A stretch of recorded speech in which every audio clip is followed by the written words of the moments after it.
right, Hey everybody. Jay, Hold on one it's, second. Hold on one second, go ahead, dog. Tavares. Go ahead, My my name man. is Otis James. I am the founder of the Four Data Points Academy. So we are on Clubhouse and we are on a couple of other platforms that we are utilizing via StreamYard.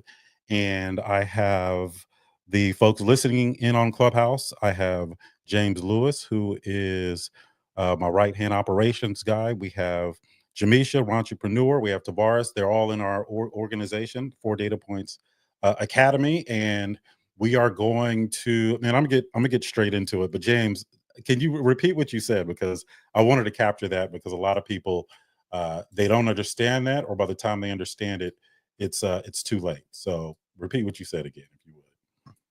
Yeah. So, to recap, what you were talking about is kind of people kind of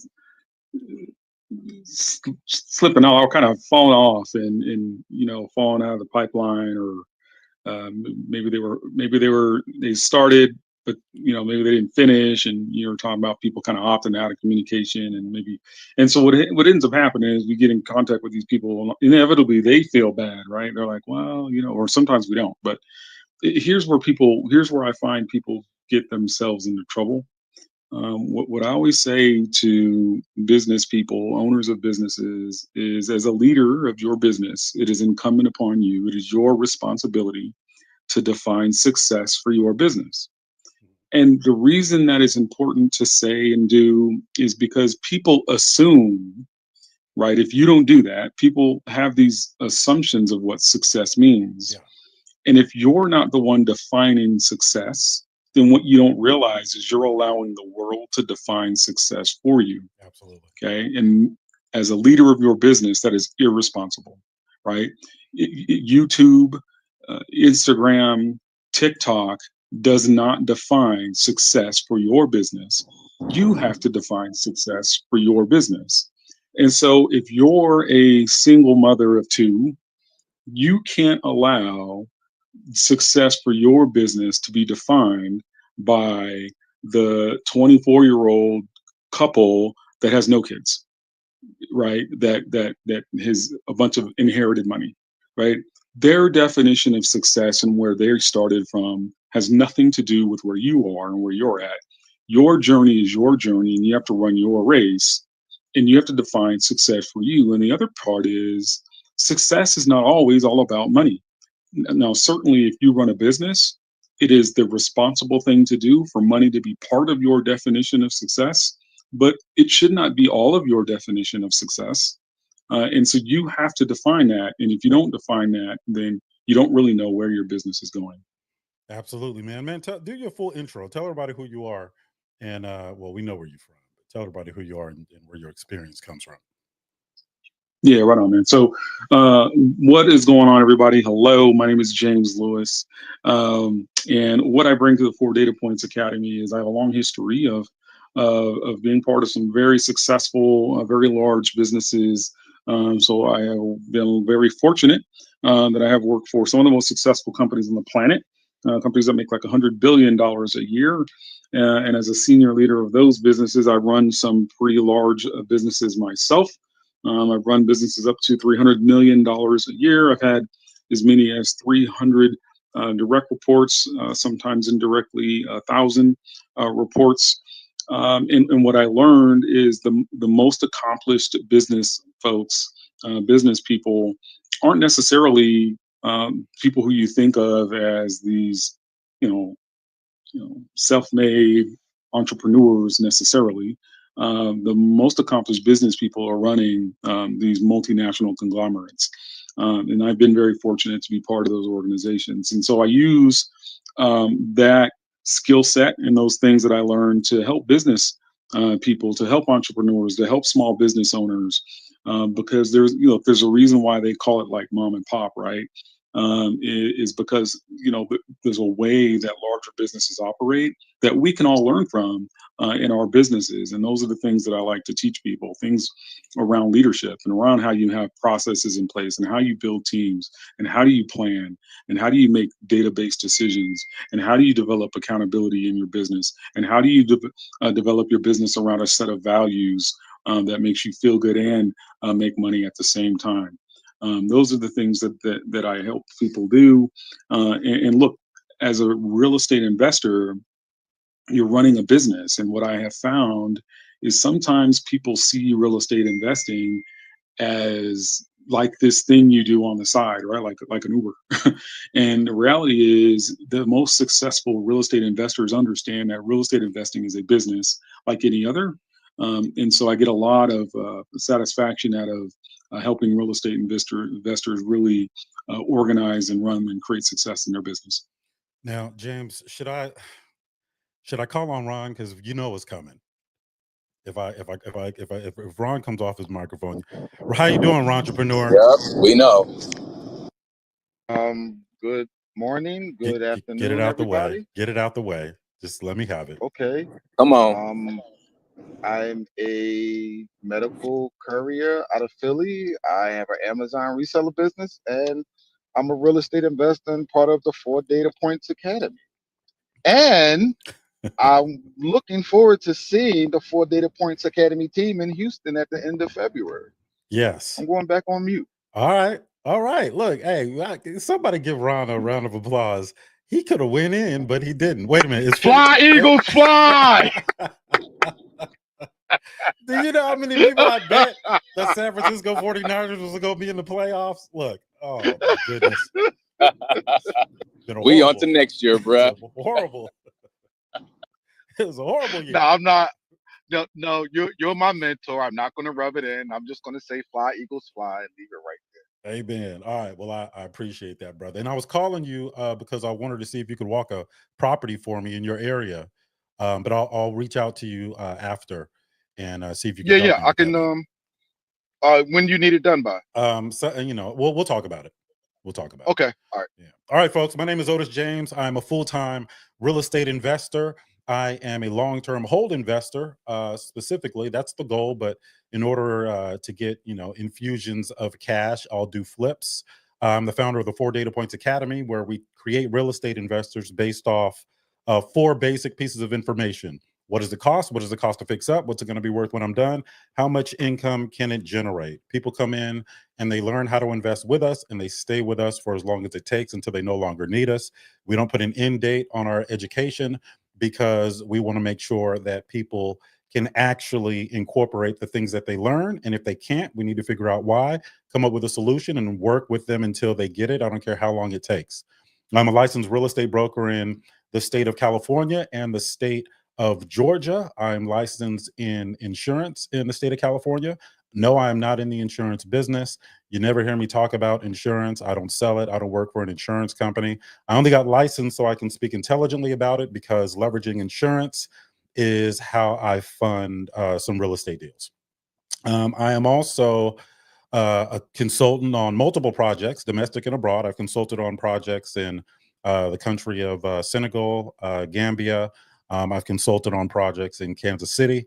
I'm currently in the middle of my own projects. We have 4 lots that we are creating 16 units of military housing down in Killeen, Texas. I have a commercial building that I went in with some folks that we are now positioning as a transitional housing situation. I'm a former notary. I had a notary signing agency, a national notary signing agency. On the entrepreneurial side, I created a company, non-real estate related. It cost me about $585 to create this company, and utilizing an outsourcing business model, that company went on to generate 7 figures in the short time that I had it. I spent the better part of 20 years in the multifamily commercial industry from entry level, and I exited that industry at the corporate level. I was overseeing just under 3,000 units, which equates to about $650 million in multifamily commercial assets. So it was my job to make sure that these developments were profitable. What else have I done? And I was 3 years old going to real estate meetings with my father. So real estate is in my blood. I'm 48 years old now, and I've been exposed to real estate this entire time. So I've seen the ups and the downs. I was there when interest rates went up to 18% back in 1981. I was there during the dot-com bubble burst in the late 90s. I was there during the 2008 real estate debacle, and I'm here now, and I'm going to be here. I will be here for a while. So I've seen just about everything.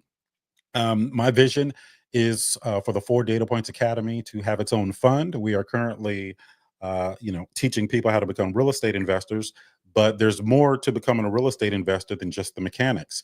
I want to be able to lend directly on some of these deals that I feel make sense, especially for those that are enrolled in our academy. So there's a lot of things coming forth in the near future. We are scaling.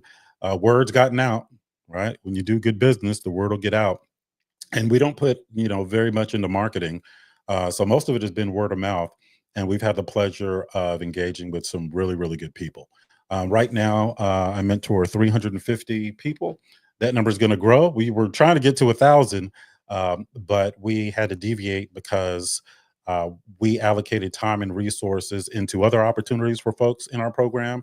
And there's always an opportunity cost for doing that, right? So if I'm flying all over the country and walking people's projects and putting groups together and creating situations so people can make some money, that means I'm not putting time and energy into sales and marketing and all those other things. So, so we're gonna be here and we're trying to do honest work. And we've got some really good people. We have folks that are still kind of trying to find their way. And I think I mentioned before that I think our top person has 30 doors now, or just pushing 30 doors.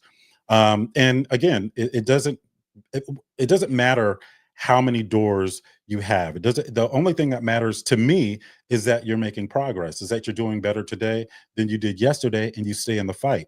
Because I'm going to stay in the fight as long as you stay in the fight. So even if you give up, I still have to have a space created and available for you to be able to come in and get the support you need when you need it. So that is us in a nutshell. And today I want to talk about something that costs people the most money in the process. Now, when it comes to investing, I'm not partial to any one particular market, any one particular asset class, any one particular way of investing.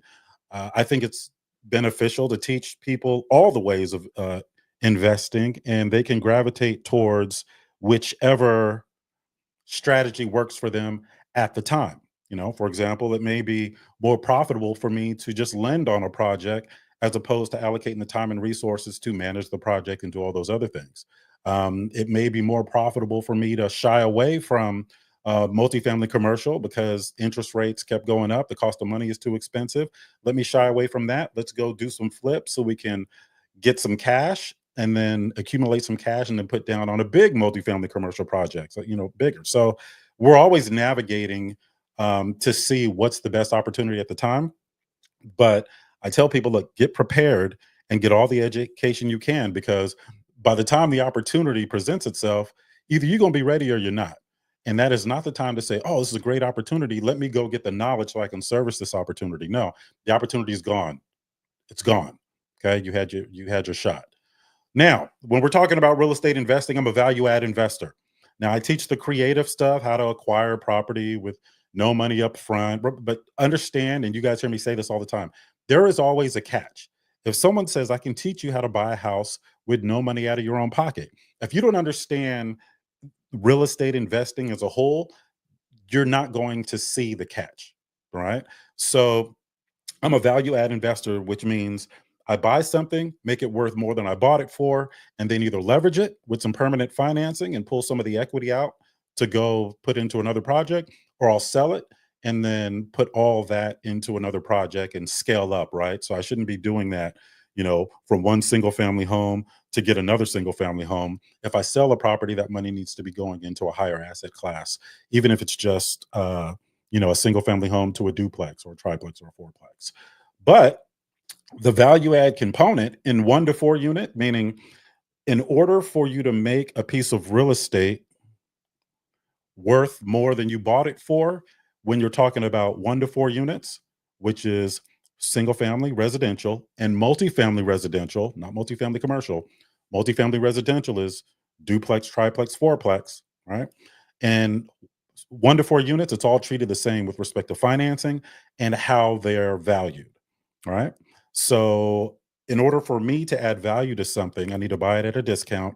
And then the properties or the assets around it need to be going or selling for an amount that I could expect mine to sell for, and I need to be able to calculate that profit. All right. So we do that by running the 4 data points. 4 data points. What does it cost? It's 4 questions. What does it cost? What does it cost to fix up? What's it going to be worth when we're done? How much income can it generate?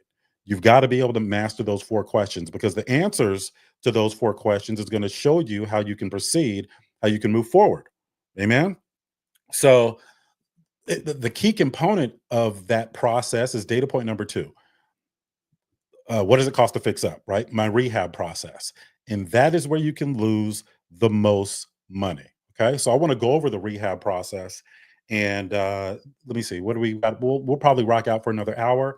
And if you guys have questions, I see I don't know how to work this stuff. Yeah, we got a few questions, man. So if you want to pause for that. Yeah, please. What are they?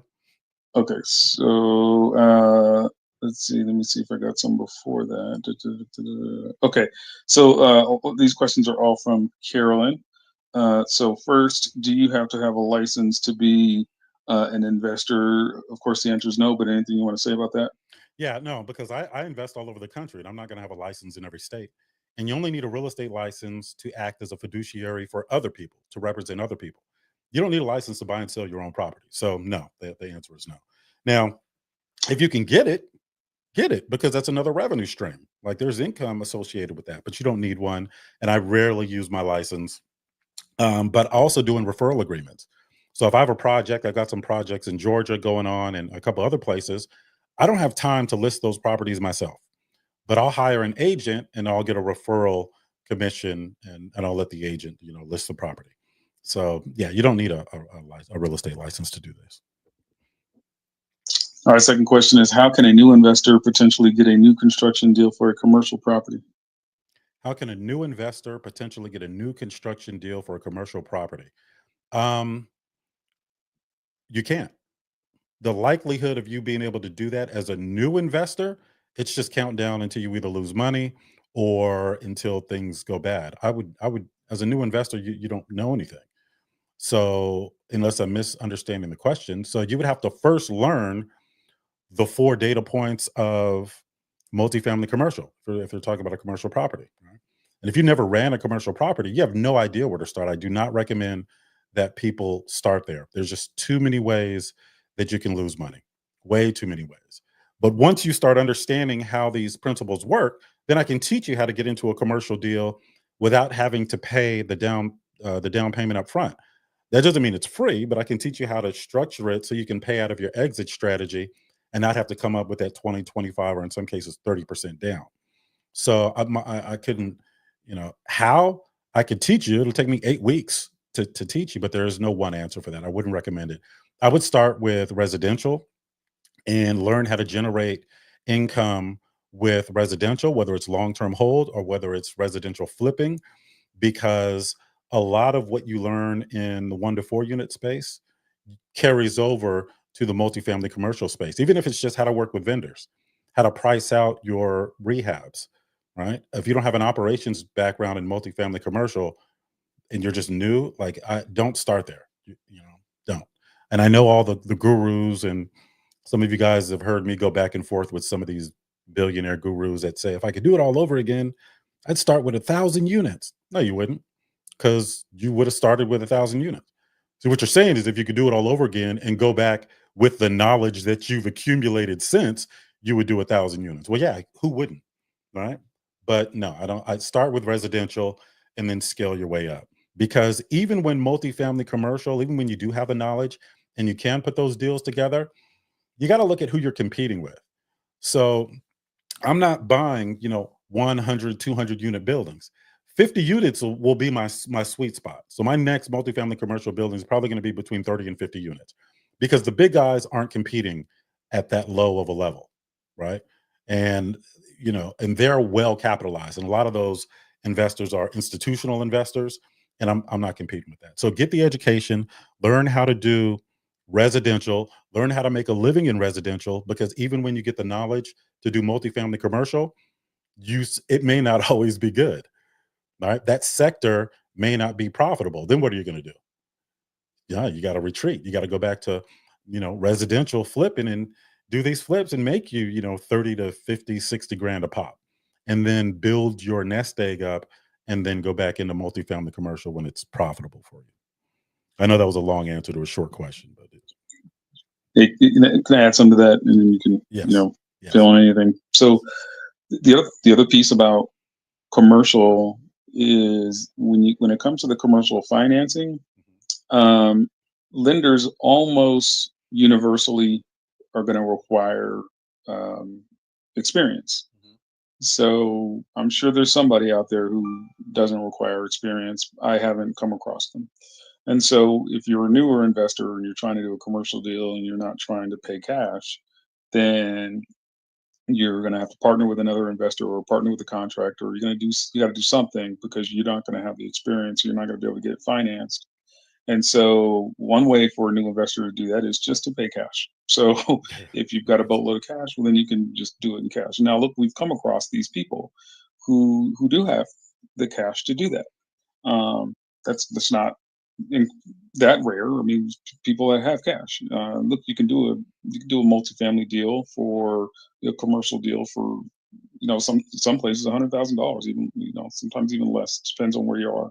Yep. But a couple $100,000. It's people have that kind of resources. So the problem with that is when you have those resources, people get overconfident. And so just like Otis was just explaining, there's more complexity to the commercial. So people get a little bit overconfident, and then so you end up just spending your cash, and it's not really as profitable as it could be, or it could even be negative profitability. So you just got to be careful in that space. So, but as a newer investor, I think the bigger point I wanted to make is, as a newer investor, if you're trying to deal with financing, you've got to have experience, or lenders you're not going to be able to get anything financed. Yeah, as a new investor, somebody's got to hold your hand through these processes, right? It's, we teach the fundamentals for 7 to 8 weeks. And even after that, I wouldn't send anybody out there to just go on their own, because that's not enough to make you feel like a real estate investor. And I don't even think you're qualified to call yourself a real estate investor in the conventional sense, right? So I could send you to school I could teach you. It would take me 4 years for you to, I could probably do it in 2 or 3 years, but to take you from zero knowledge to a seasoned real estate investor without the practical application of the things that you're learning. So what we do is, here's 7, 8 weeks. Now, what are next steps? The real learning begins after our Zoom classes and all that is over. Now, the practical application of what you learn is where you're going to get seasoned, and it's going to uncover scenarios that you have to navigate through, which is why we create a space for you to come back so I can teach you how to navigate through that, and then teach you how to navigate through the next one and the next one and the next one. And then, over the course of a year or whenever it is, then you no longer need us until you do need us.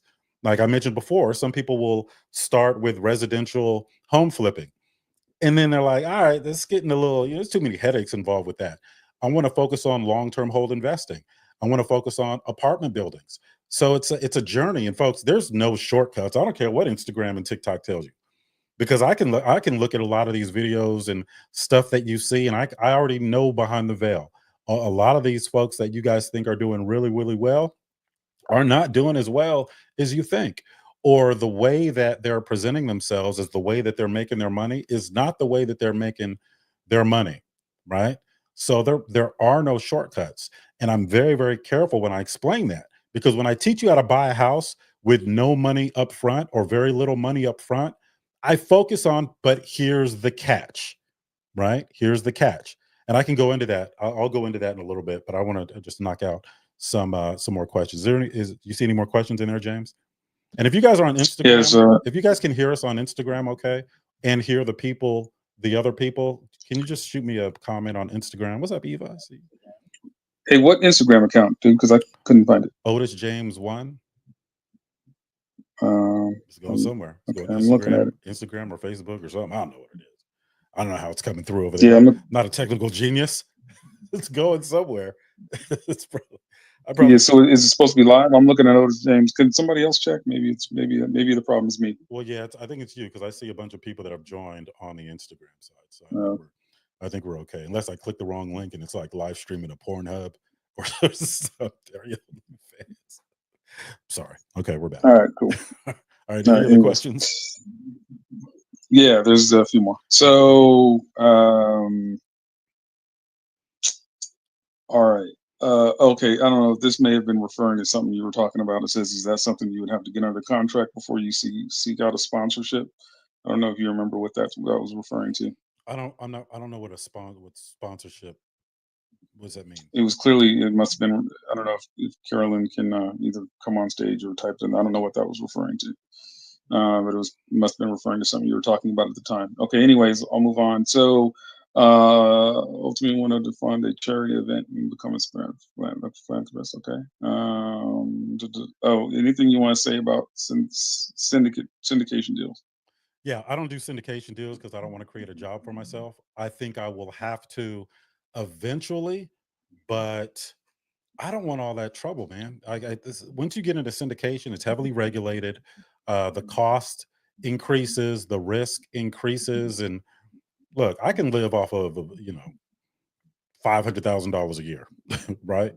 So I don't need to do, I'll have to do them eventually, only because I'm going to have to be able to justify my time. So I don't do syndication. I know how. I will eventually, because I'm not going to be able to spend so much time and resources on the small deals. The small deals I'm putting together. Okay, so for those that don't know, in our real estate family, the 4 Data Points Academy, we call it a real estate family. So in our real estate family, if I see an opportunity for people to make money, then I'll go ahead and put it together. It's not an official part of what we do. It's not on our brochure, but I start forming relationships with all these folks that I'm mentoring. So I know who has what resources. And I know this person may be going through some challenges, but they got 10 grand. This person, go ahead. Hey, sorry. Just blend this in your answer, okay? So when she was talking about the sponsorship or investor, that's what she was talking about for these commercial deals. Can you get sponsors? So blend that in your answer. Oh, gotcha. So, sponsors, I mean, you can get sponsors, people to fund it. The group projects that I put together for people in my real estate family, it's not really a sponsorship, but what I'm doing is I'll take 8, 9 people, maybe they have 5,000 to 15,000. I'll put them together and then we'll just go flip a house and we'll make 20, 30% every single time minimum. That doesn't require any sponsorship. That just requires it to be structured appropriately. For example, we put an entity together. We make sure that we have our operating agreement and alignment, and I manage that and I manage that group as if it's just me, right? As if it's just me. And I take the lead on everything because the goal is to generate some income. So sponsorship isn't really needed. You can take on a credit partner if credit is your issue. You can take on a partner if capital is your issue. You can take on a partner that has the capital. You can take on a partner to fill in whatever gaps that you're not able to fill on your own. But sponsorship is not it's not relevant. It's not something that's mandatory. Did I answer that question? I hope I answered that question. Was there any other questions in there? All right. So let's see. RJ has an investment opportunity in Vallejo. Vallejo, hey, 707. Do they got a new area code? Is it still 707? It's 707, but we're not doing Vallejo. We're not doing Vallejo, but RJ, send it to me. RJ, look, California, Washington, Oregon, New York, New Jersey are the 5 worst places to invest. It's way too tenant friendly. You can do some flips if you can get the property at a discount, but you're not doing any long-term holds because after you rehab the property and you do your cash out refinance to pay off all that hard money debt or whatever debt you used to get there, the rental income is not enough to service the debt because of what the cost of money is at that price point for real estate. So, so most people do flips out here, but you really got to ask the same 4 questions even when you're doing a flip. What does it cost? What does it cost to fix up? What's it going to be worth when I'm done? How much income can it generate? I did a whole guide on that. So there's a whole 4 data points guide. If you guys go to our website, let me see if it's still on our website. If you guys go to our website, you can download the guide for free and just master that. It's called the 4 data points lesson download. I would put the link in the chat, but I think it's up top. So master that first before you do anything. Even if you're a wholesaler, you still need to master that if you're going to be communicating with investors. If you are lending on deals, you still got to master that, because if I ask you for 50 grand to lend to me for this deal, you've got to be able to determine whether that deal is going to be profitable or not. Now, if I get people to invest with me, I'll share the information so they know it's going to be profitable. But you've got to be able to do that. So if you can't do that, then you're going to be at the mercy of every con artist out there in this space. And believe me, I have lost my faith in humanity based on all these con artists that I've seen out here. It's just not, you got to protect yourself. And the way you protect yourself is you control the controllables, you mitigate risk, right? You mitigate risk, and you stick to your process. And in this case, it's the 4 data points process. All right, James, let me know if there's any more questions. Where's your prop stream? My prop stream link, Otis? It's in my it's in here somewhere. It's on my 10K card. So I think if you go to otis10k.com, you'll see my prop stream link. But I can get it to you guys. So I'm gonna do a quick room reset. And James, you can let me know if there's any more questions. So we have a few things coming up. One of the announcements that I wanted to make, that I made on our weekly roundup internally, is if you go to our website right now and you want to learn residential real estate investing, and you want to have the support for as long as you need it, there's no end date on that. It costs you just under $5 grand. All right. Now, if you want to just go into multifamily commercial and have the same thing, it costs you the same. All right. This week, anybody that joins our program, I'm going to give both.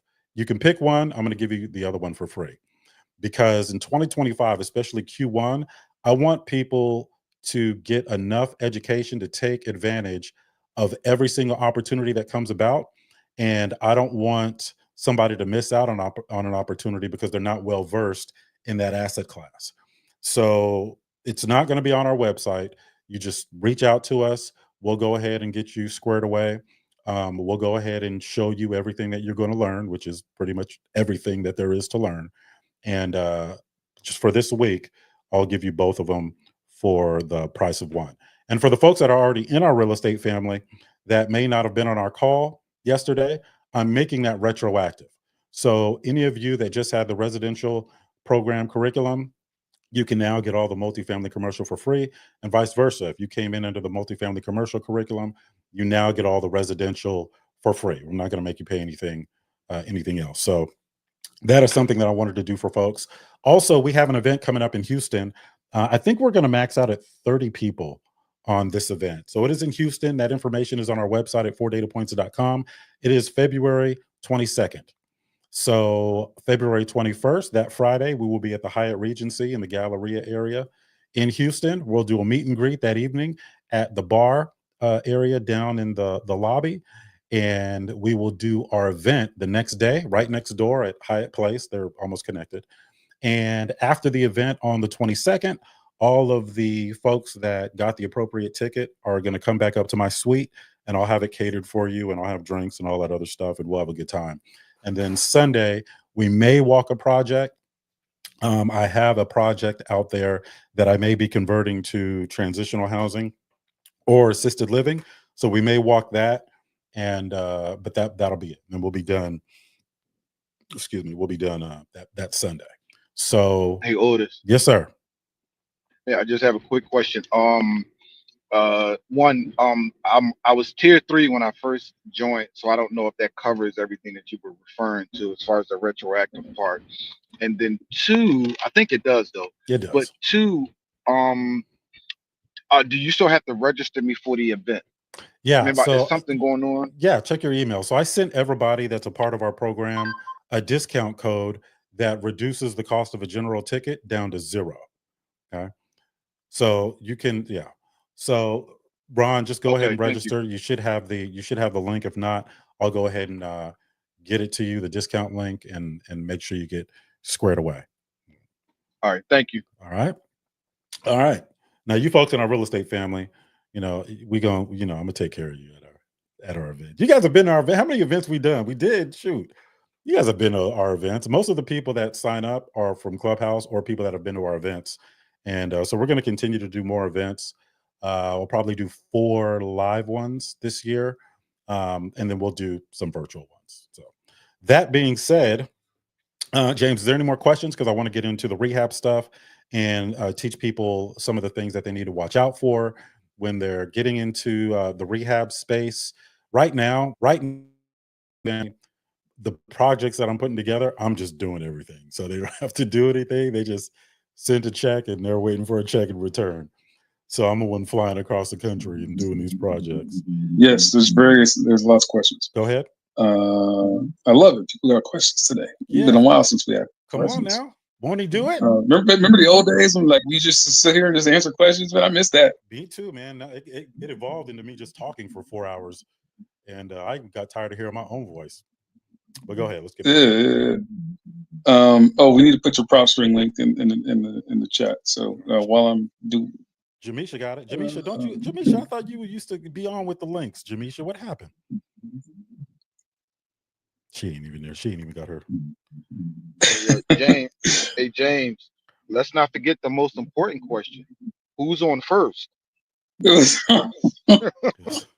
Wait, what's in the burger? We're not doing inside jokes.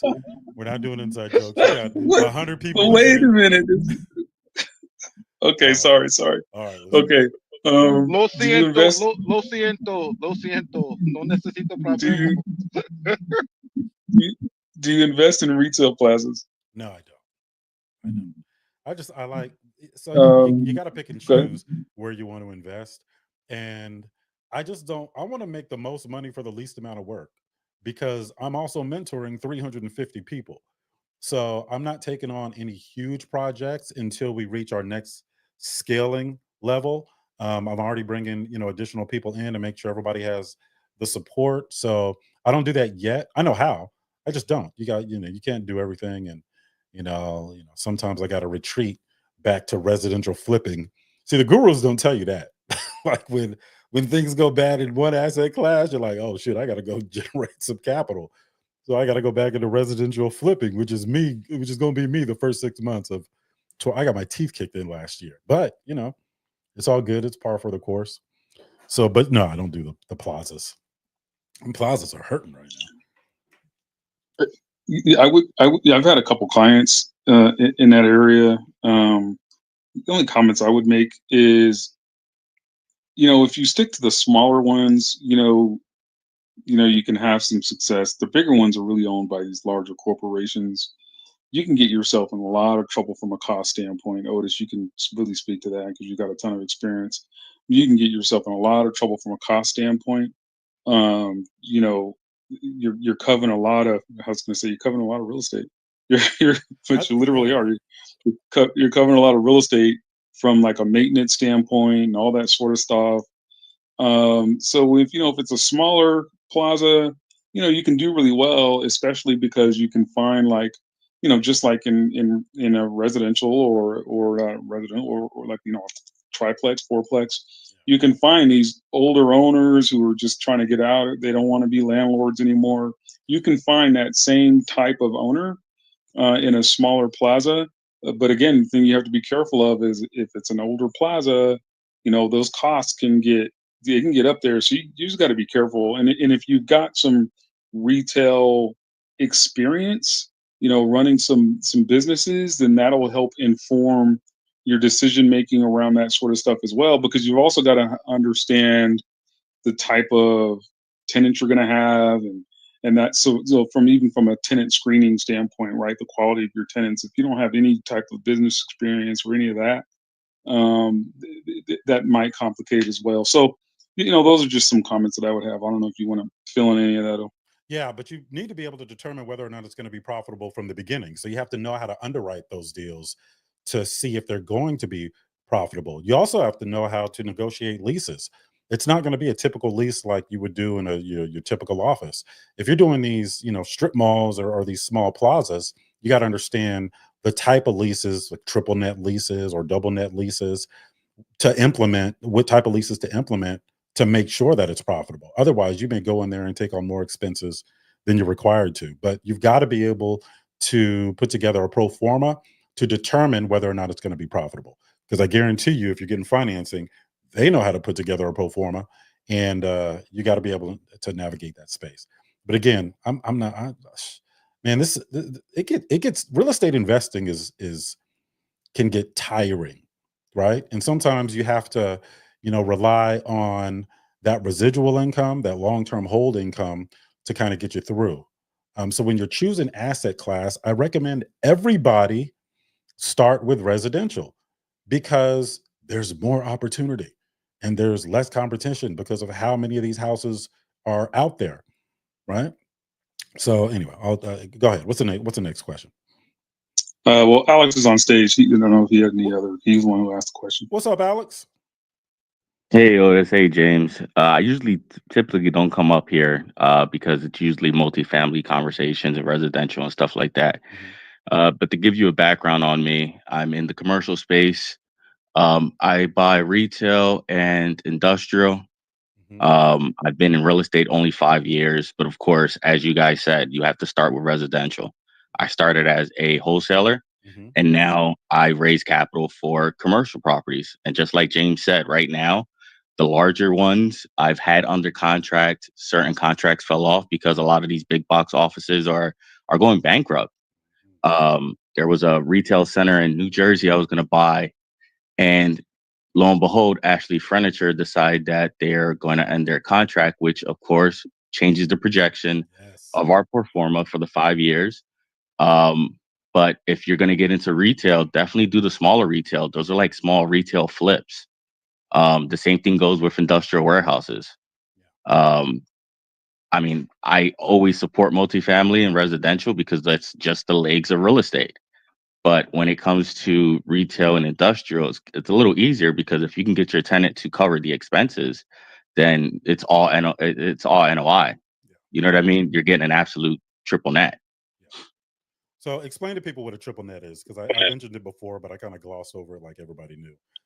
Explain NOI and triple net. Got you. Your net operating income is what you're pretty much taking home.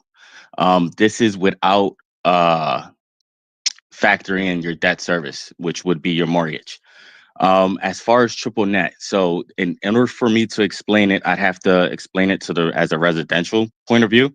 So think of your tenant, right? They're paying you rent, but they're not covering the insurance for the property, nor are they covering the taxes for the property. Right along with the utilities. With a triple net tenant, they would cover all of that.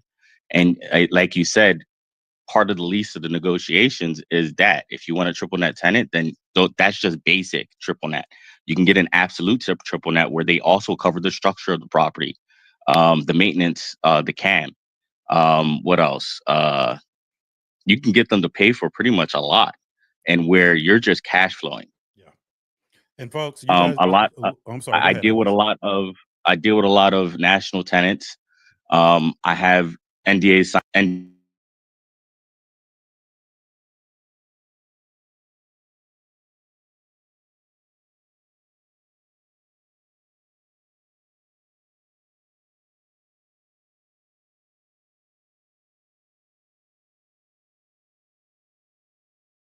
real estate, and you come over to the commercial side, it gets even easier because instead of dealing with homeowners, now you're dealing with professionals, where real estate becomes basic English.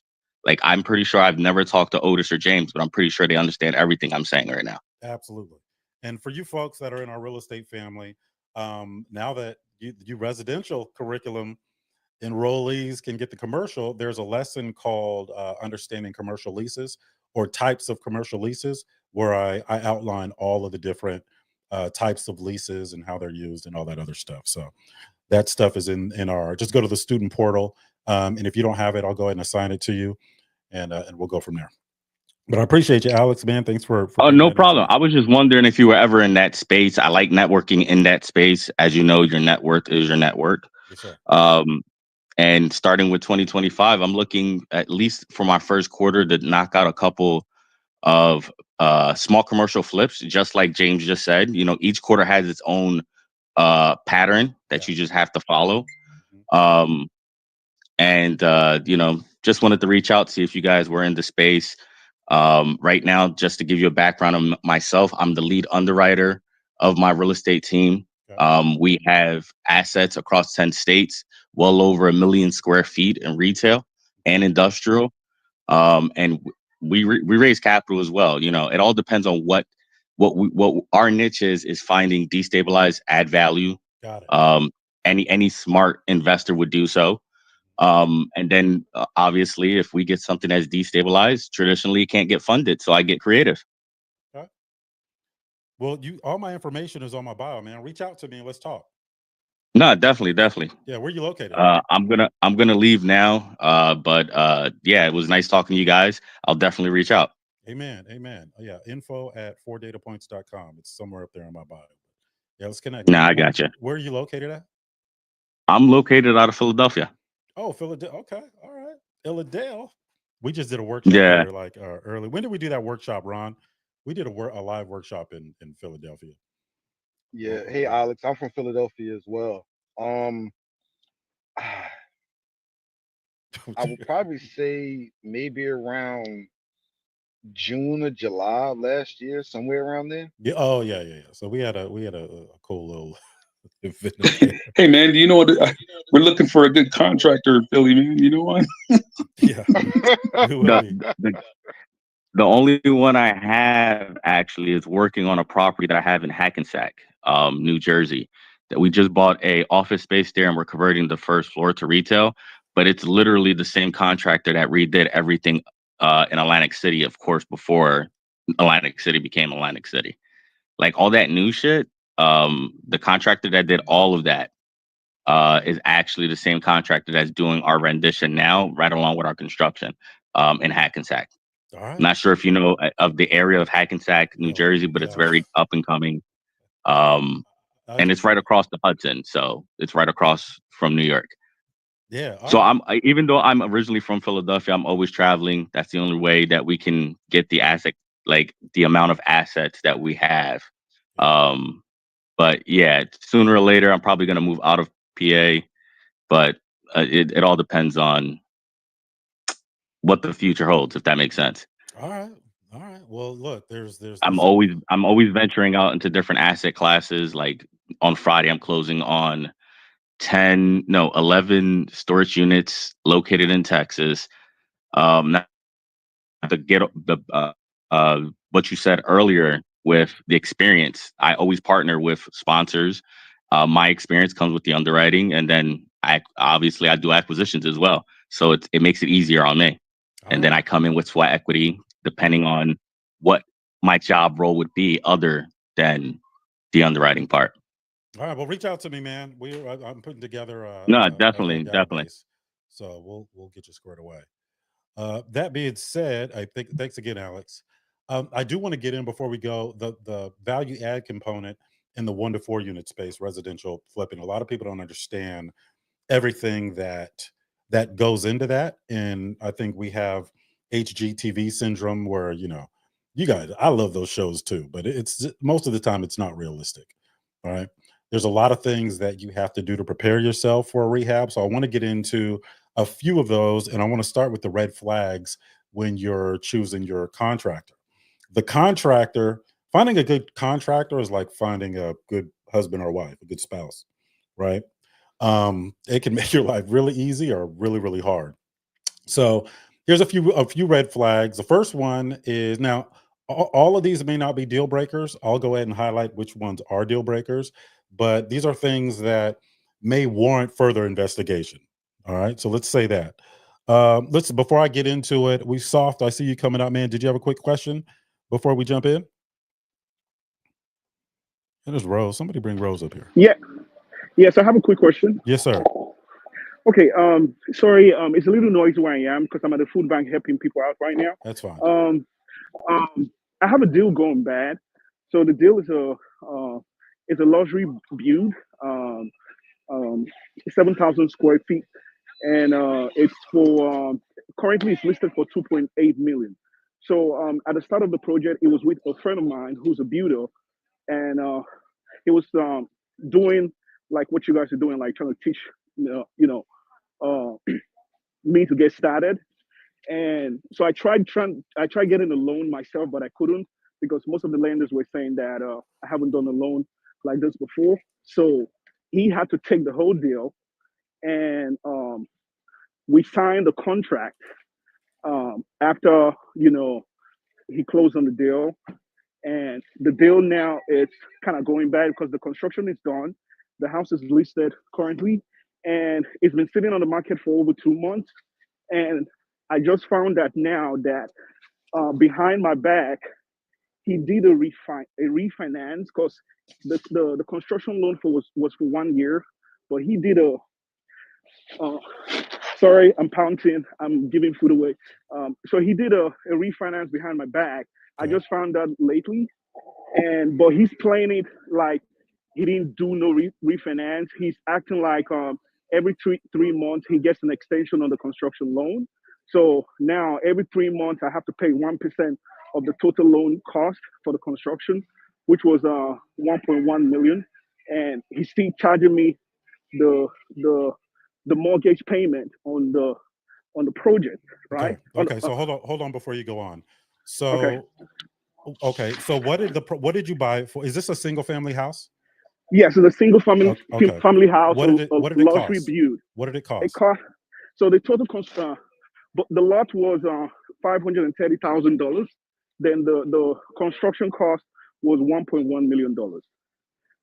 Okay. Now what is it worth now?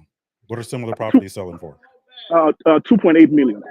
It's currently listed on the market for 2.8 million. But it's not selling at 2.8 million, right? We keep getting people come check, but nobody has put the house under contract, and it's been sitting on the market now for about 2 months now. It's been 60 days on the market. Okay. What if similar homes sold for in that area?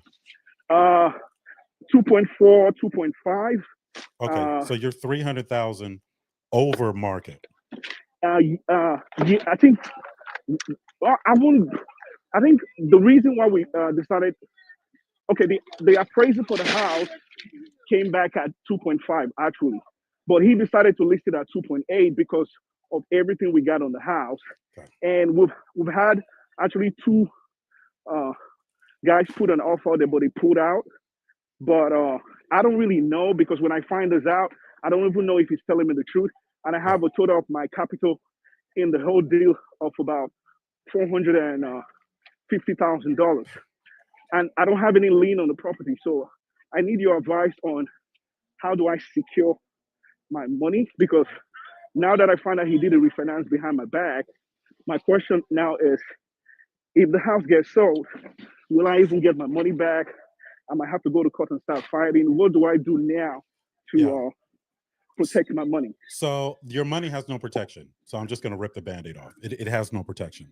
Now you can sue him, and then you can start getting into any contracts that you guys have with each other. But this is an example of somebody contacting me too late. So what I would have done if you were in our real estate family, or you had contacted me before you started this, I would go with the 4 data points. I would say, okay, well, what is the cost? 530,000. Okay. What is the cost to fix up? 1.1 million. Okay. What's it going to be worth when we're done? 2.5, right? 2.5 is what it's going to be worth when we're done. So I would probably have listed it at 2.4, because now it's a stale listing. Right? Yeah. Now, data point number 4 is how much could it rent out for?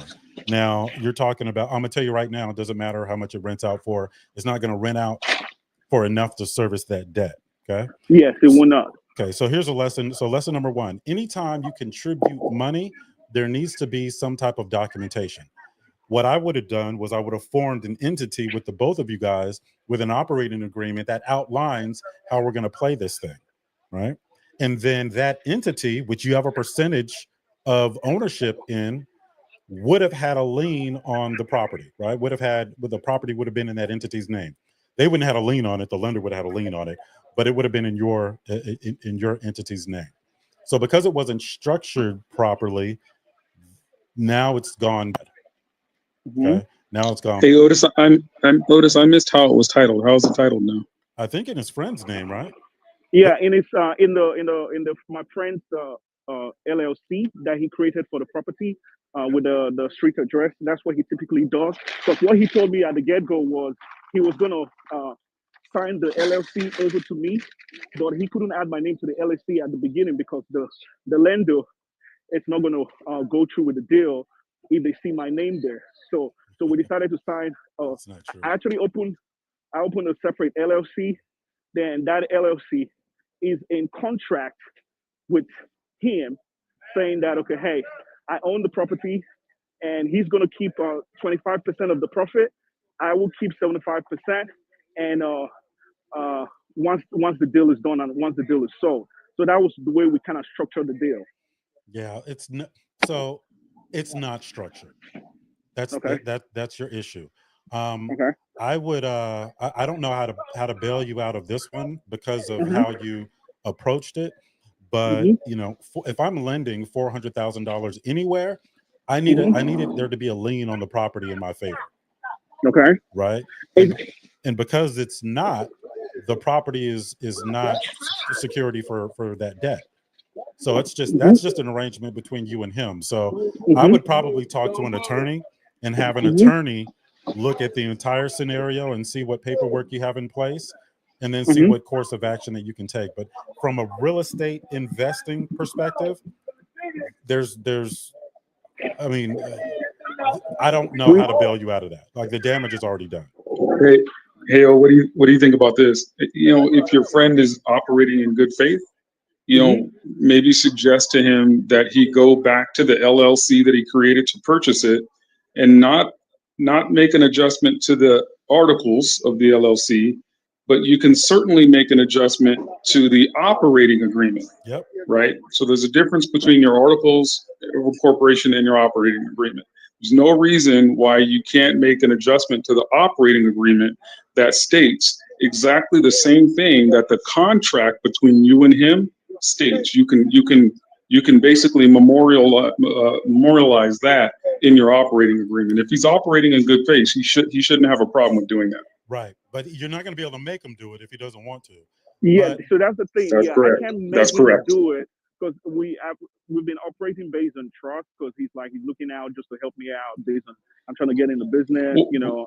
Right, Yeah. but that's my point though. That's my point though. If he's operating in good faith, he'll have no problem doing that. If he has a problem doing that, then you know where you stand and you know what you need to do. Okay. So have him add your name now because you guys already own the property. So he can Yeah. add your name now to that operating agreement. LLC. Yeah. To the To LLC. Yeah. Yeah. So Okay. he can do an amendment for the LLC.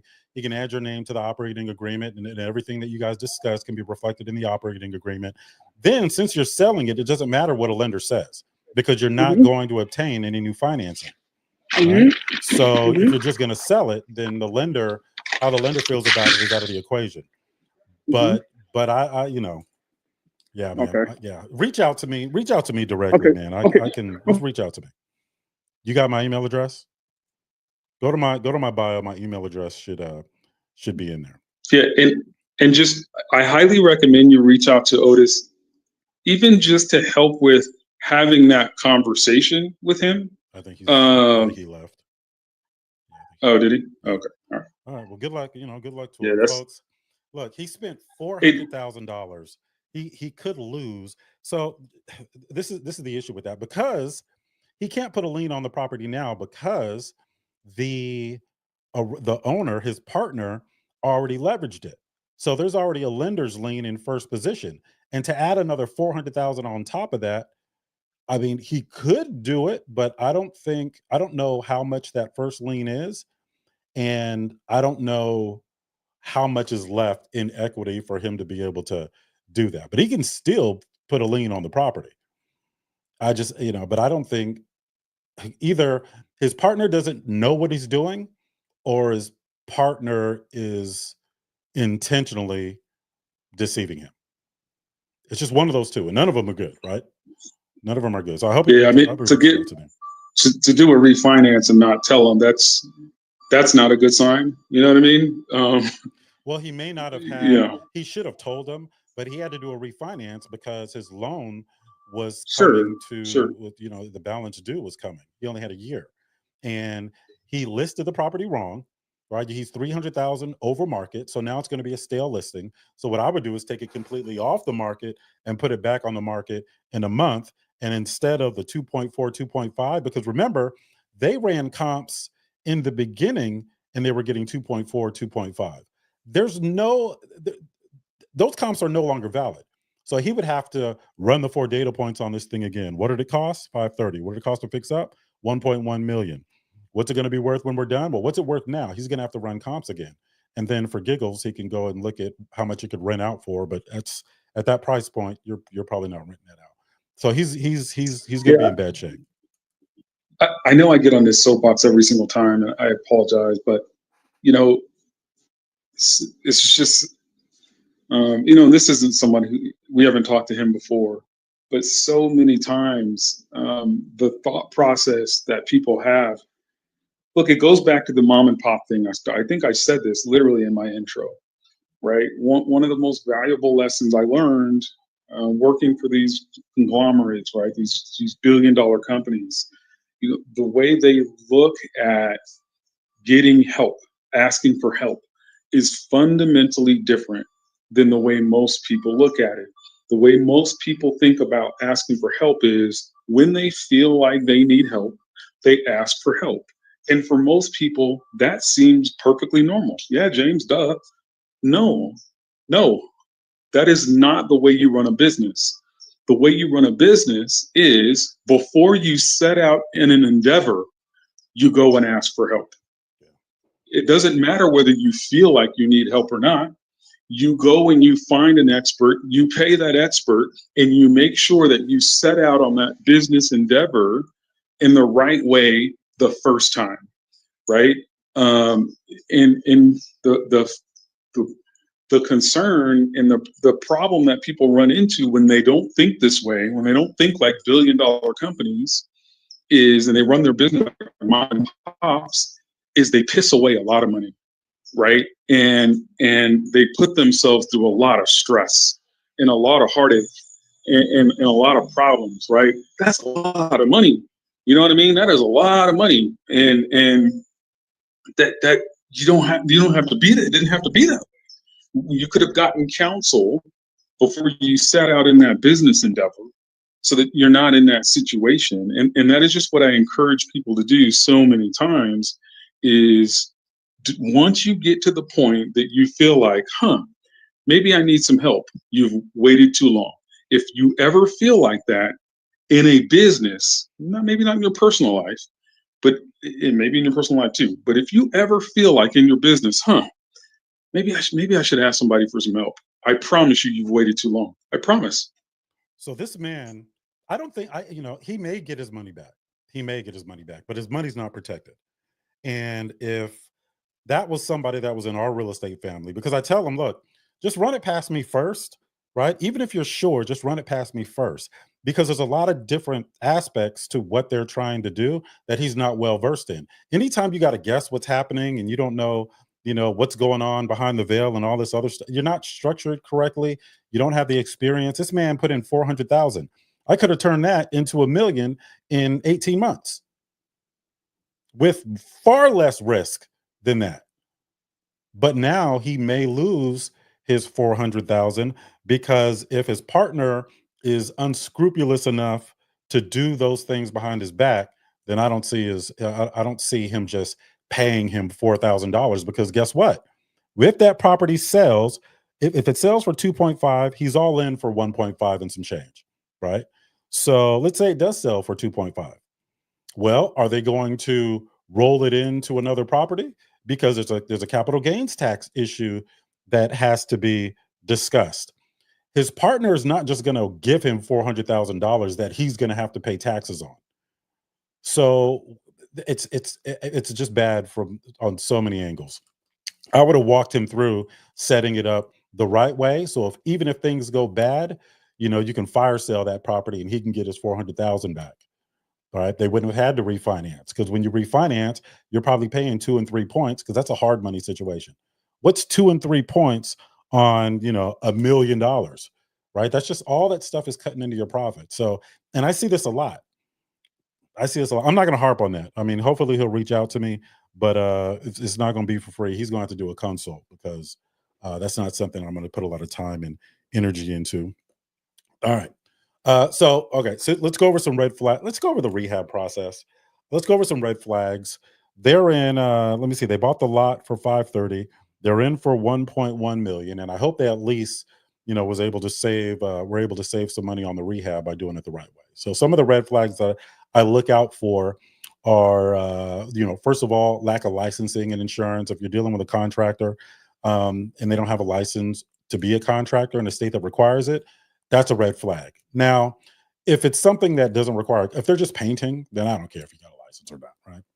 If they have no written contract, having no written contract is an example of a lack of professionalism. So when I ask, and I'll get into the 7 questions that I ask contractors when I'm vetting them, if they don't have a written contract, we're going to use mine anyway. So regardless of whether they have one or not, we're going to use mine. But I look at how their contract is structured to see the type of business that I'm dealing with. Now, in my experience, the contractors that I've encountered are, some of them are great at their craft, not so good on the business side. And I've dealt with contractors from handymen to contractors that build airports. As a matter of fact, we were working with a contractor that's building the new Kansas City airport out there. They have contract departments, right? So I look at the contract. That's a red flag for me if they don't have one. Not a deal breaker, red flag. We're still going to use mine. But if you've been doing this a long time and you don't have a contract, that stays in my mind. If they want full payment up front, I don't even entertain. I don't even dignify that request with a response. Full payment up front. Don't do it, folks. And I'm not going to get into why. But if you want to lose some money, pay everything up front and then cross your fingers and hope that they do everything that they're supposed to do. There's a payment schedule, and we manage the project through the money even more than we manage it through us being on the project ourselves. And I'll get into that in a second. Unusually low bids. So you should try to get 3 bids when you can. But the example I usually give is, let's say you get 3 bids. One comes in at 51,000. The other one comes in at 49,000. Then the other one comes in at 35,000. Now, I'm not saying that the 35,000 is a dishonest bid, but I expect for that to cost me more money than the other 2 if I pick that one. One, because for that contractor to charge such a low amount, he's either underbidding himself or he doesn't have the overhead that requires him to pay more. He doesn't have a licensing and insurance and all these other things, right? In any case, it's probably going to add to the timeline for my project. So I'm going to have to incur carrying costs for much longer. It's going to cut into my profit. So that low bid warrants further investigation. The other ones are things like lack of references, poor communication, negative online reviews. Those are all red flags for me.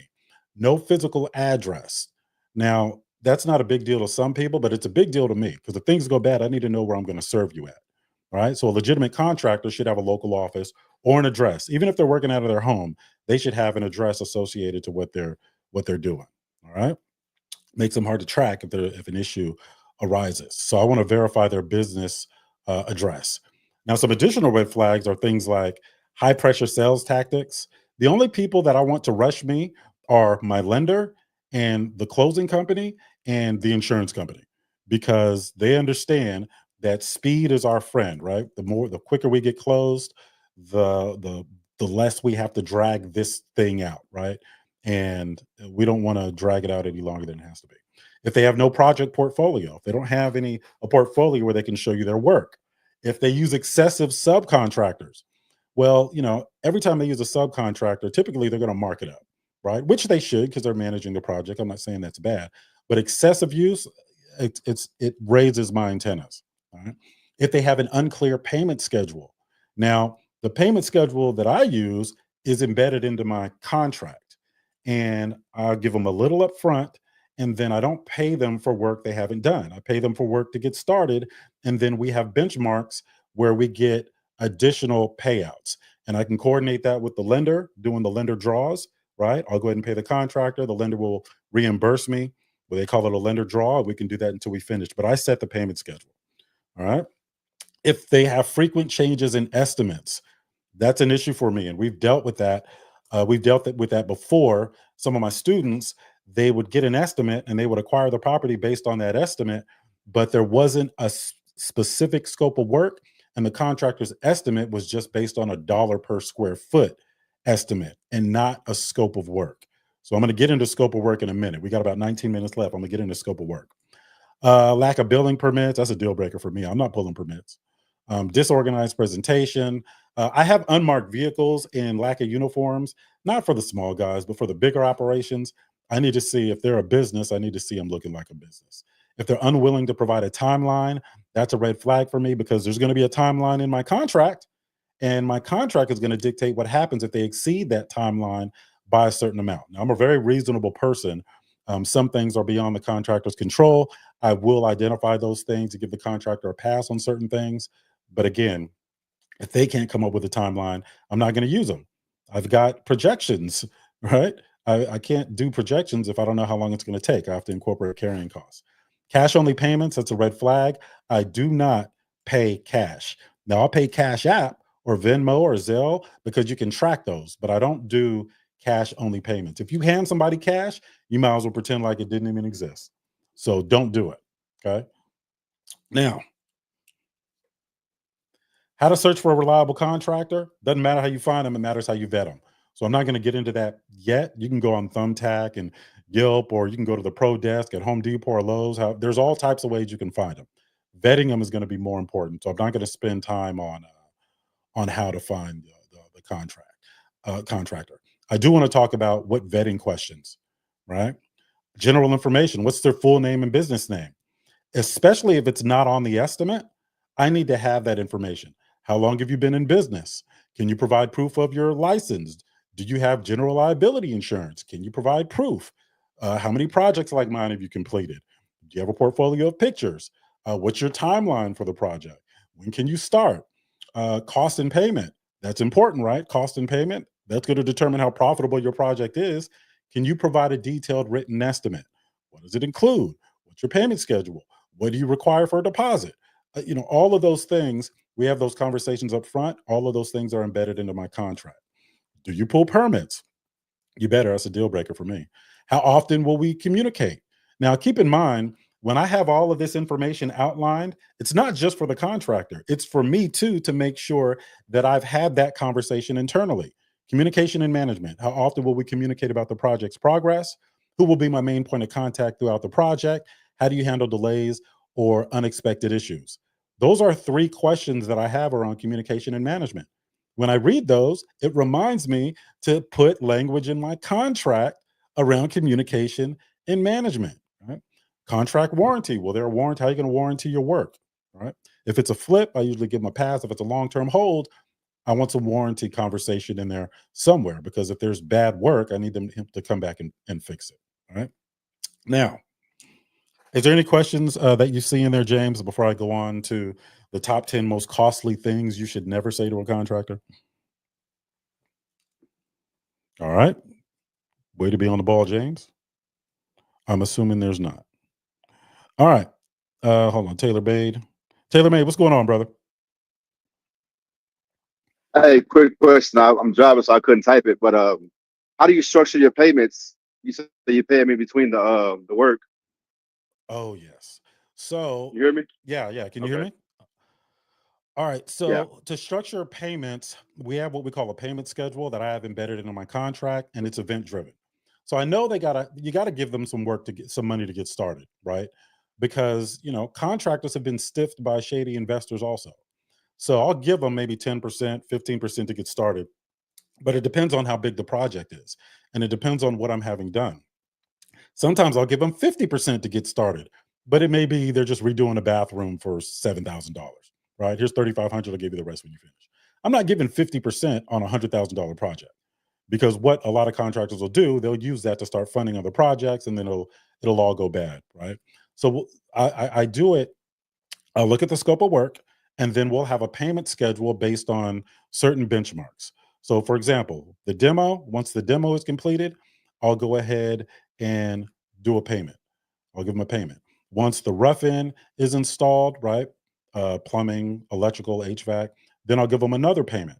That payment's going to have to be a little higher, because the cost to install the rough end is going to cost the contractor more. So depending on what's happening at the time will determine the payment amount. The actual events of things getting completed will determine the payment frequency. So it'll be event driven. That makes sense? All this is documented though? Yes, everything is documented to my contract. Okay, you said it's possible they can do some bad work. So how does that work if it So comes out that they do bad work? yeah, so it's going to have to be signed off by the property inspector for through the permitting process anyway. So it has to be up to code.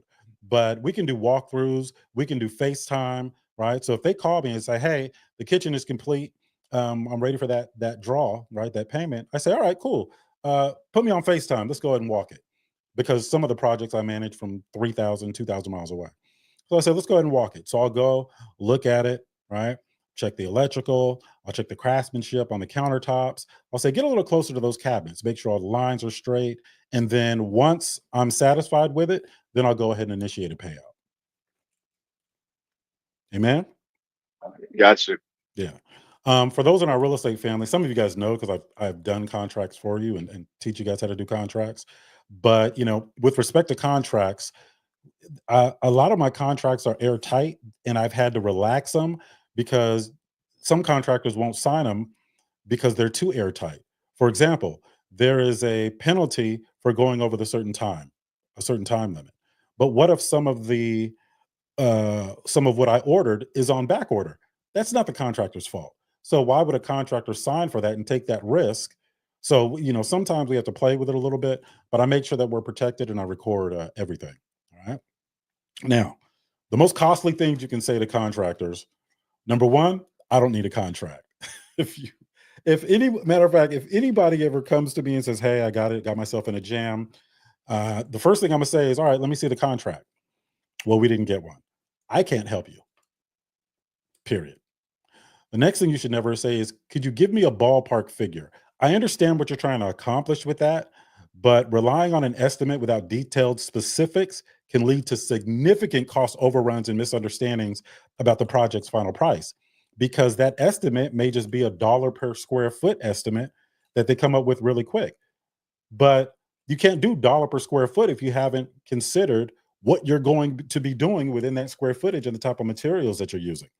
I can put in $10,000 countertops, or I can put in $1,200 countertops. But if they give you a dollar per square foot estimate, it's not taking that into consideration. It's going to be horrible. So your scope of work is going to be the foundation of your project. The more specific your scope of work is, the safer you'll be and the less risk that you'll incur. Right? Now, things can still go bad, right? Once the contractor gets there, he's not a puppet. You can't control him. So we've got to have the right documentation in place in case they do. Another thing you should never say: "I trust you, just do whatever you think is best." Now, when you establish in a relationship with a contractor, don't do that. But I've got contractors I've been working with for a while, so I'll go ahead and I'll tell them, just do it, just do whatever. All right. In certain cases, all right, but I don't recommend you do that. Number 5, top 10 most costly things you should never say to a contractor: you can start whenever you're ready. And if you guys have been in my workshop, I go into this. You're always in a hurry. Matter of fact, you're always behind schedule. And I have this thing I do when I walk up to projects and they see me coming. I always purposely look stressed, and I'm shaking my head. I'm getting on the phone. Sometimes there's not even anybody on the phone. Then I finally walk up to whoever the foreman is or a project manager. I say, "Look, man, is there anything that I can do to help speed up the process? Not can you guys speed up is there anything I can do to help speed up the process? Because I got another project. I got to wrap this project up first. I can't start on the other one till this way, blah, blah, blah."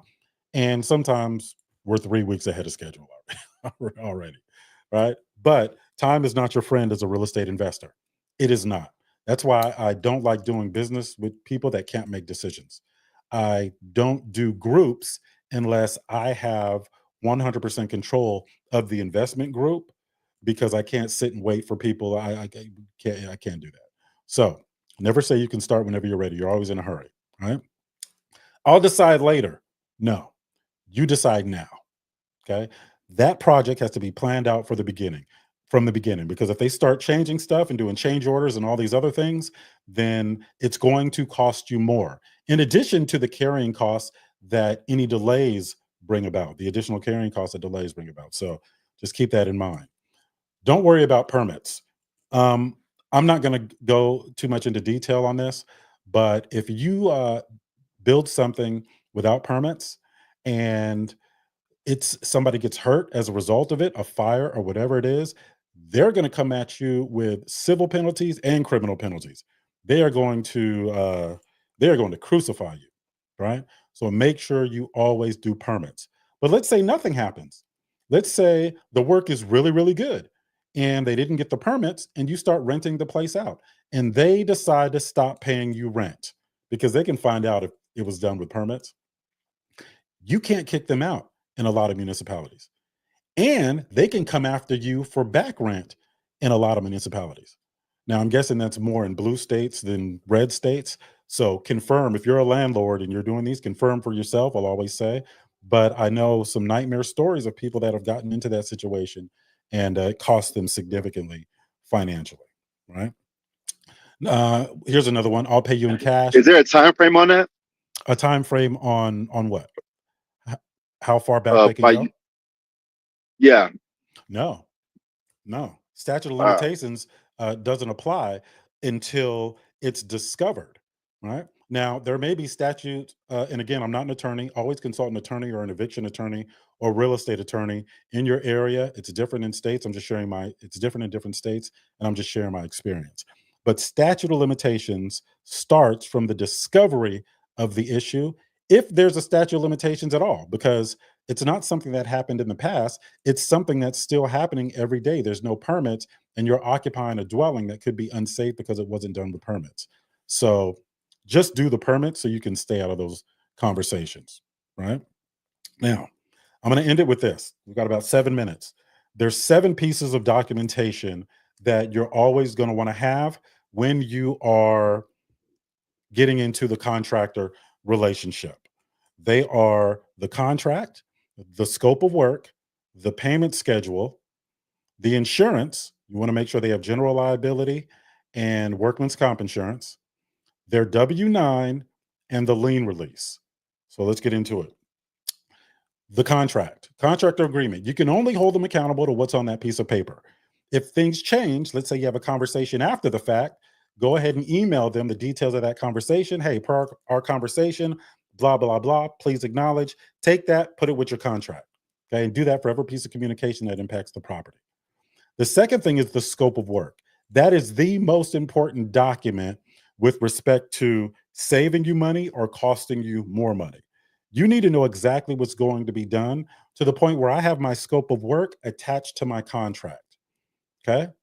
Now, there's a gem for you guys. I've shared this before. If I asked one of you guys to give me a scope of work for a bathroom rehab, so far the best person to do it, they got pretty close. They were like, all right, well, you're going to redo the flooring. You're going to redo, you're probably going to add new cabinets, new drywall if it's a full rehab, full paint. You're going to add some light fixtures and, new toilet, obviously, and all the shower components, right? So what I'll do is on my contracts, I'll go ahead and I use ChatGPT to add my language. I'll say, I'm doing a full rehab on a bathroom. Provide me a detailed scope of work, including materials for a full rehab on a bathroom.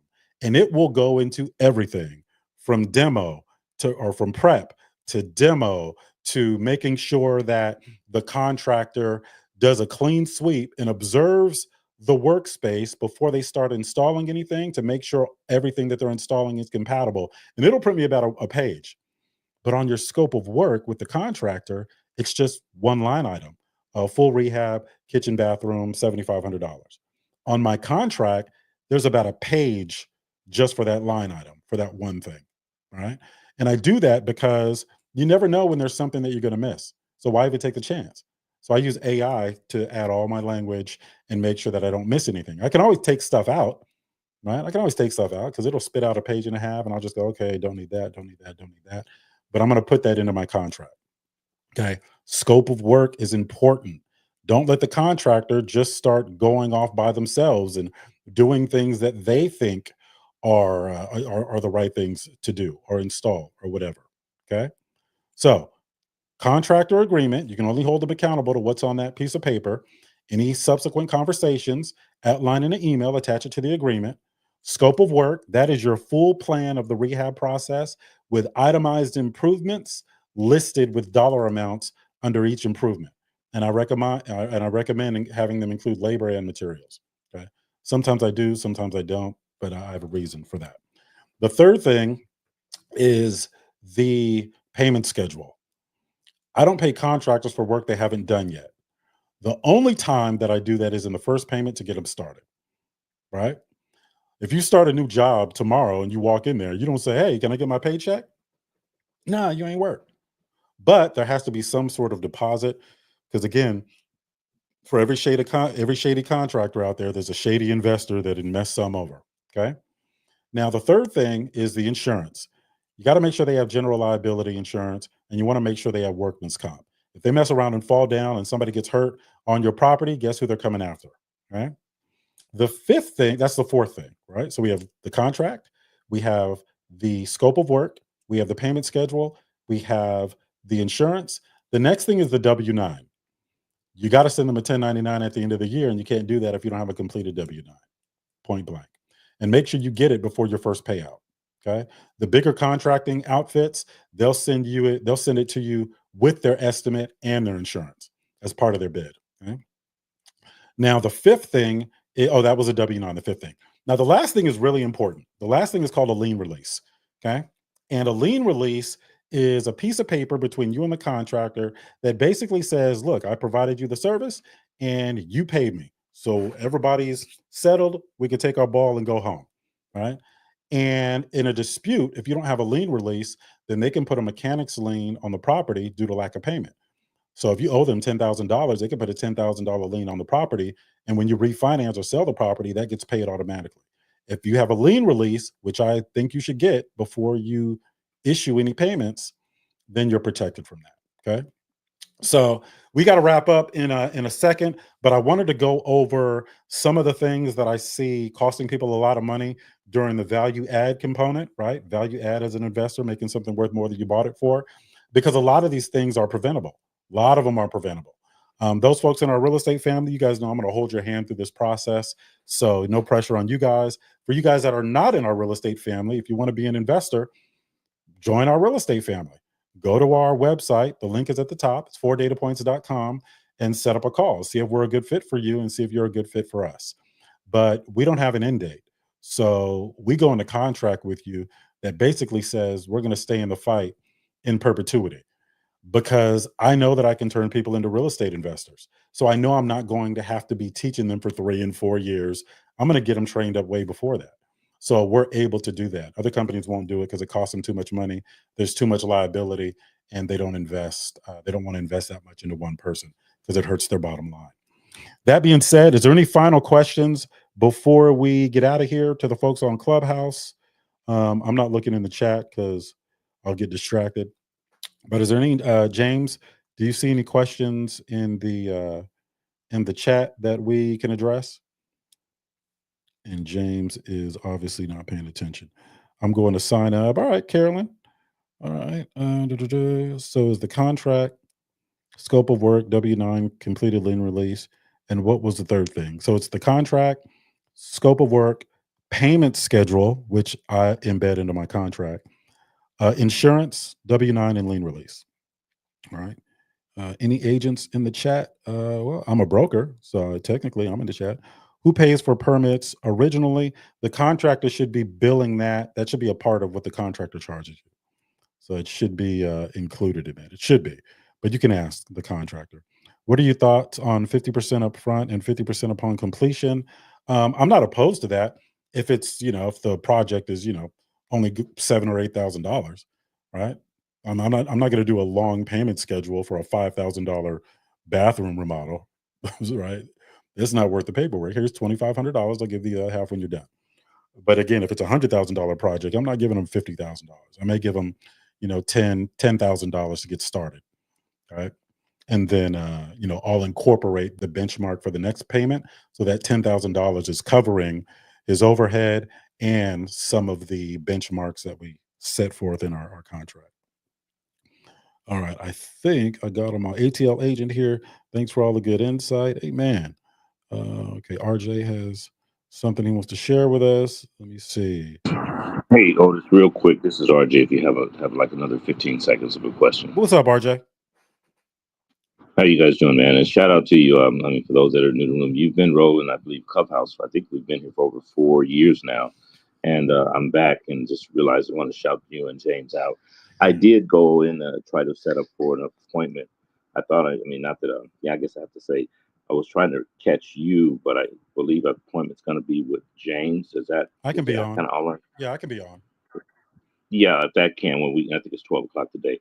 Just wanted to shout you out and say everything you said was on point. I wish I had your membership back when I started this contract, this VA contract, because I was just going through all the 7 points you mentioned, and had I known that or verified it, I got most of them. But I just wanted to shout you out and then just make sure that we could connect. You said California is not a good place. I'm in California and North Carolina, but it's just some deals that I'm seeing right now with these regentrification projects going on that I think will be a win-win based on what I've seen happen over the last 10 years. So Where in California? I'm in Los Angeles. I started in Los Angeles, but we're up in Antelope Valley, and then now we over it. I mentioned the Vallejo area. You know, Vallejo. All of a sudden, Vallejo is the Bay, and the Bay's closed down. So I just love how they changed the word. South Central LA is no longer South Central; it's Westmoreland, and Llano, California, Palmdale is now Antelope Valley, Lake Los Angeles. So just want to share that with you, that there's some deals that I believe or that people don't see coming that I've watched happen over the last 15 years as far as commercial property. Yes, sir, man. I mean, the good thing about so I teach people how to invest in any market like that. So our typical person, when they sign up with us, they have a 9-to-5 job. So we do our classes in the evenings, and then any support that they need, we have a portal that they can come through and get support, any support that they need. And if they have one-on-ones with me, they have my cell phone. They can just call me on my cell phone. But I teach them how to invest all over the country, because you may not have the capital to invest where homes are selling for $1 million or $800,000 or $700,000, but you may have the capital to invest where homes are selling for $60,000 and $70,000, and then you can build it up and you can go to any market you want to. So the goal is to look at a person's situation, and I put myself in their situation. This is after we've gone through the basic curriculum, because we all need to know how to assess a deal and things like that. But I put myself in their situation, and I teach that person what I would do to level up to the next situation. It doesn't matter what their situation is, because everybody is going to be going through different life things. Some people have great credit, low on capital. Some people vice versa. A lot of capital, low on credit. Some people are like, look, I got capital, I got credit, I just don't have the time, right? We could have a lot of nurses that work a lot of hours. I just don't have the time. So I can help them too. I can take care of all that. So there's something for everybody, and there's no excuse to fail.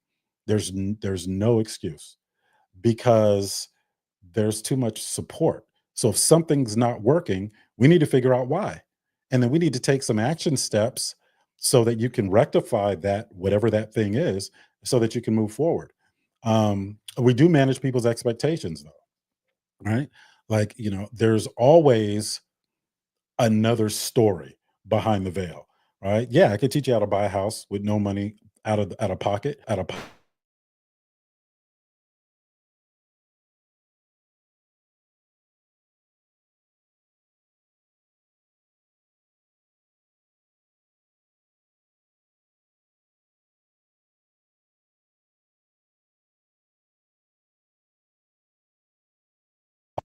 Sorry, I don't know why this thing keeps the online thing keeps losing the mic.